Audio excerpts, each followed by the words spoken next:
Hey y'all, Trenton back here again, and I just gave you all my tips, my tricks, and just steps to prevent the coronavirus. But now, I want to focus in on the effects, and these effects are something that, I've thought about, some things that I've came up with, and really seen, I've been able to examine. But there are both good and bad effects of the coronavirus, but specifically, I want to talk about the bad effects first, all right? Now, first of all, the first one is just death. I have to say that because death is just something that, like I said, has happened, unfortunately, with the coronavirus. Not everybody's able to fight it off, which is, sad. Not everybody is able to conquer over it. And, death is just, it's one of those things that we all have probably realized and all know it's an effect. It is definitely an effect of the coronavirus. Next is that the economy is lowering. Now, the economy is lowering and it's rising, so it's kind of a good and a bad effect. Because with it lowering, some people are going to be more conscious of the economy. Some people are going to spend more money towards the economy. But at the same time, the economy is lowering. And this is really not really a good sign, of just like things in general. The fact that the economy is dropping almost every single day and lowering and lowering and lowering. It's not really good news. And not only that, it really does affect people's health mentally, because there are some people that depend on that economical status and depend on knowing how well the economy is doing. They know that that's how they're going to get their money. And they know that, most importantly, the U.S. as a whole, and not even just the U.S., but each country, economy is important. All right? The next thing is just the state of panic. The state of panic is not good at all. And like I've talked about this. I've talked about why we honestly shouldn't necessarily panic or why we shouldn't worry. And why, honestly, it's becoming a terrible effect. People are really worrying. People are really panicking. People are panic buying. And honestly, it's not good. It's something that, you could say it helps because we're getting the money and, money is being brought in again. But at the same time, we don't want people panicking. And as I said, when you panic, you have to understand panicking just makes things worse for you.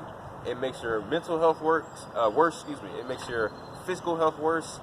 It's just not good to panic. It's not good to panic and it's not good to worry, especially in the time of the coronavirus, because, like I said, you're going to just affect other people. And those people are going to start worry, and they're going to start to panic also. And we don't need that. We need to maintain good mental health. Another thing is just a lack of maturity and seriousness. With young people are thinking that they have a sense of immunity, a sense of like, oh, I don't have to worry about the coronavirus because I'm young. I'm only 19. No, look. We need to start becoming more mature. That's one of the biggest problems in our generation. There's a lack of maturity and a lack of seriousness. And we all really have to understand that the coronavirus or COVID-19 is a very serious thing. It is not just a walk in the park. It is not just a joke, but it is a serious thing that we do need to take seriously, because it can be any one of us. And not only that, young people, it's already been confirmed that a 60-year-old patient has the coronavirus in Kentucky. That's not good news. So we need to have more maturity and more seriousness around this issue. And that's something that is just a negative effect, because not many people have it right now. Not many people have that seriousness or that maturity. And that's a problem. We need to fix it. Another problem is just the businesses. The business side of the coronavirus is that businesses are closing, especially small family-owned business or just a small business. Those are having the most problems because obviously they're small. Businesses that are small obviously don't get the most attention because they're not big companies. They're not big competitors. They get less attention, right? And unfortunately, because of this, they're losing their money. They're losing their source of income.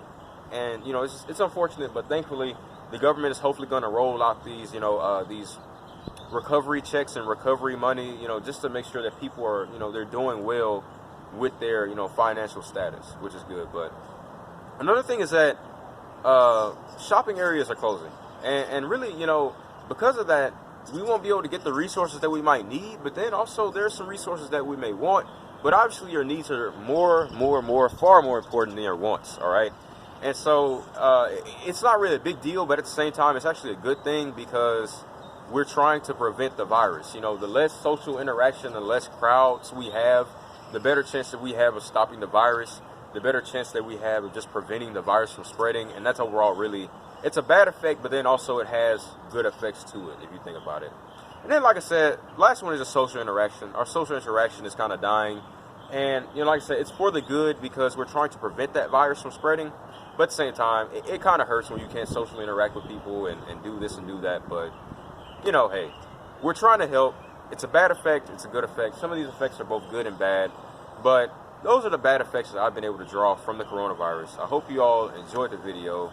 I'll see y'all later. Next come the good effects, but yes, I will be back. I'll see you all later. Peace.